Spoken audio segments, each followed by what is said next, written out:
యూజువల్గా you are what you eat అని అంటారు, కానీ నేనైతే you are what you digest అని అంటాను. ఎందుకంటే అసలు మనం ఏం తింటున్నాము అనే దానికన్నా మన బాడీ ఏం గ్రహిస్తుంది అనేది చాలా ఇంపార్టెంట్.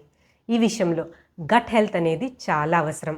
అసలు మన గట్ని ఏమేమి ఎఫెక్ట్ చేస్తున్నాయి, అలాగే మన గట్ని ఇంప్రూవ్ చేసుకోవడానికి ఏం ఫుడ్స్ తీసుకోవాలి అనే విషయాల గురించి ఈ వీడియోలో డిస్కస్ చేసుకుందాం. హలో, నేను మీ Pavni, a qualified nutritionist and a health coach. మనకి గట్ ఇష్యూస్ ఉన్నాయని ఎలా తెలుస్తుంది అంటే, ఎవరికైనా గ్యాస్, కడుపు ఉబ్బరం, మలబద్ధకం, కంటిన్యూస్ డయేరియా లేదా ముఖం మీద మొటిమలు, స్కిన్ ఇష్యూస్, ఈ సిమ్టమ్స్ అన్నీ కనిపిస్తే మన గట్ సరిగా లేదని అర్థం. ఇవి దీర్ఘకాలికంగా మనం ఇగ్నోర్ చేస్తే కనుక అవి chronic conditions like IBS, IBD ఇంకా లీకీ గట్కి దారితీస్తుంది. మీ గట్ సరిగా లేనప్పుడు ప్రపంచంలో ఎన్ని బెస్ట్ ఫుడ్స్ తీసుకున్నా, ఎంత కాస్ట్లీ సప్లిమెంట్స్ తీసుకున్నా సరే అది మీ బాడీలోని అబ్జార్బ్ అవ్వదు. సో మీరు హెల్తీగా ఉండాలన్నా, మీ న్యూట్రియంట్స్ బాడీకి అబ్జార్బ్ అవ్వాలన్నా first fix your gut health. మన గట్ హెల్త్ అనేది చాలా విషయాల మీద ఆధారపడి ఉంటుంది. మన ఫుడ్ హ్యాబిట్స్, అంటే మనం భోజనం అసలు ఏ టైంకి తీసుకుంటున్నాం, మన డైట్లో ఎన్ని ప్రాసెస్డ్ ఫుడ్స్ ఉన్నాయి, అలాగే మన స్లీప్ సైకిల్, స్ట్రెస్ లెవెల్స్, ఇవన్నీ కూడా మన గట్ హెల్త్ని చాలా ఎఫెక్ట్ చేస్తాయి. మన గట్ హెల్త్ లేదా జీర్ణశక్తిని మెరుగుపరచుకోవడానికి మన డైట్లోని ముఖ్యంగా ప్రీబయోటిక్ అండ్ ప్రోబయోటిక్ ఫుడ్స్ ఉండేలా చూసుకోవాలి. ప్రీబయోటిక్ ఫుడ్స్ అంటే ముఖ్యంగా పీచు పదార్థాలు ఎక్కువ ఉన్న ఫుడ్స్, మనకి కాయగూరలు, ఆకుకూరలు, పండ్లు. ముఖ్యంగా చాలామంది పీచు పదార్థాలంటే ఎక్కువ ఫైబర్ తీసుకుంటూ ఉంటారు, కానీ వాళ్ళకి తెలియని విషయం ఏంటంటే పీచు పదార్థాలు ఎప్పుడు తీసుకున్నా సరే తగినంత నీళ్లు తీసుకోవడం అనేది చాలా అవసరం.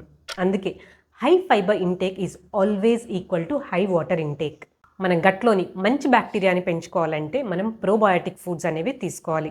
అంటే ఫర్మెంటెడ్ ఫుడ్స్ లైక్ పెరుగు అని, మజ్జిగ, చెద్దన్నం, ఊరబెట్టిన పచ్చళ్ళు, అలాగే ఊరబెట్టిన వెజిటబుల్స్, కిమ్చి, తోడుపెట్టిన పెరుగన్నం, ఇవన్నీ కూడా. ఒకవేళ ప్రోబయోటిక్ ఫుడ్స్ గురించి ఇంకా తెలుసుకోవాలనుకుంటే నా ఛానల్లో ప్రోబయోటిక్ రెసిపీస్ గురించి ఒక వీడియో ఉంది, అది మీరు ఒకసారి చెక్ చేసుకోండి. మీ జీర్ణశక్తిని మెరుగుపరచడానికి ఇంట్లోనే ఒక హెల్తీ డ్రింక్ చేసుకోవచ్చు.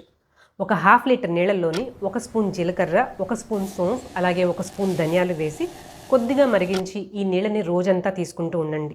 దీనివలన మీ జీర్ణశక్తి పెరగడమే కాకుండా మీ బాడీలోని బ్యాడ్ బ్యాక్టీరియా కూడా తొలగిపోతుంది.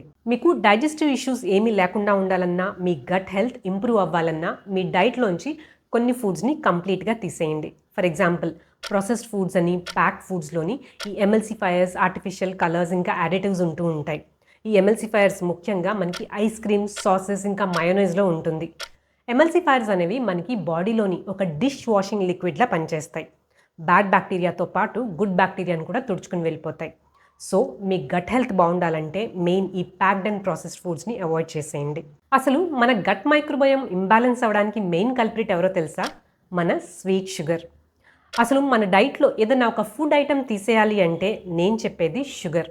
ఎందుకంటే మన బాడీలోని షుగర్ అనేది ఎక్కడ ఎక్కువ ఉంటుందో అక్కడ ఇన్ఫ్లమేషన్ కలిగిస్తుంది. ఫర్ ఎగ్జాంపుల్, మన బ్లడ్లో ఒకవేళ షుగర్ ఉందనుకోండి, దాన్ని డయాబెటీస్ అంటారు.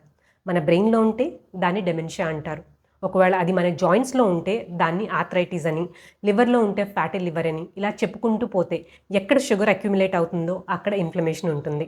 డైట్ తర్వాత మన గట్ హెల్త్ని ఇంప్రూవ్ చేయడానికి స్ట్రెస్ మేనేజ్ చేయడం అనేది కూడా చాలా ఇంపార్టెంట్. ఎందుకంటే మన బ్రెయిన్ ఇంకా మన గట్ అనేది డైరెక్ట్గా లింక్ అయి ఉంటాయి.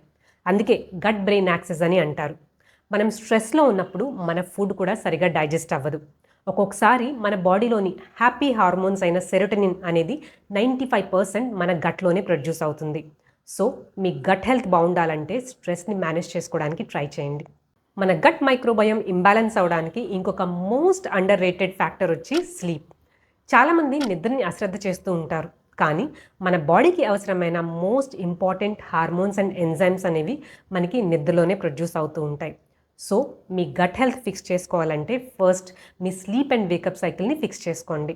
ఒకవేళ మీ గట్ హెల్త్ని రీసెట్ చేయాలన్నా, రీడిఫైన్ చేయాలన్నా ఫస్ట్ మీ డైటరీ హ్యాబిట్స్, స్లీప్ ప్యాటర్న్స్ ఇంకా స్ట్రెస్ మేనేజ్మెంట్ మీద ఎక్కువ ఫోకస్ చేయండి. మీ డైట్లో ఎక్కువ ఫైబర్ ఉండేలా చూసుకోండి, దానికి తగ్గట్టు నీళ్ళు తాగేలా చూసుకోండి, అలాగే ఫర్మెంటెడ్ ఫుడ్స్ ఇంక్లూడ్ చేయండి. ఎందుకంటే everything starts from your gut. ఒకవేళ ఈ వీడియో మీకు ఇన్ఫర్మేటివ్గా అనిపిస్తే please like, share and subscribe. Take care.